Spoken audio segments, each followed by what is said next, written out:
10 দিনের আনন্দ উৎসবের পর বিদায়ের ঘণ্টা বাজছে আজ। রাজধানীর ঢাকা বিশ্ববিদ্যালয়ের জগন্নাথ হলে পূজা মণ্ডপে শেষ দিনের জমজমাট পরিবেশে ভক্তদের চোখে মুখে আনন্দের ছাপ আর মনে বিষাদের সুর। মা এসেছিলেন, আনন্দ উৎসব সবকিছু সাথে নিয়ে মা চলে যাচ্ছেন। আমাদের যত দুঃখ জড়া শোক সবকিছু চলে যাচ্ছে।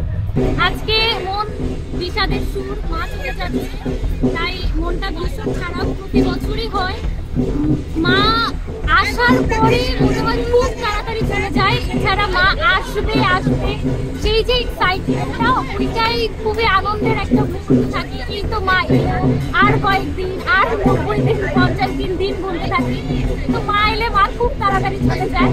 ভক্তরা দেবী দুর্গার সামনে প্রণাম করছে, ঢাকের তালে তালে নাচছে, কেউ কেউ ছবি তুলছে, কেউ বা অশ্রু সজল চোখে বিদায় নিচ্ছে।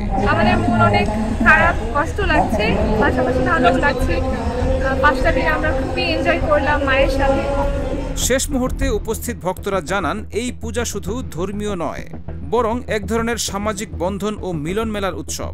বন্ধুবান্ধব সহপাঠীদের সঙ্গে কাটানো দিনগুলো তাদের মনে থাকবে অনেক দিন। দেবী দুর্গার বিদায় মানেই 1 বছরের অপেক্ষা, তবে সেই অপেক্ষা ভরে থাকে নতুন আশায়, নতুন সূচনায়। Desk report, H news.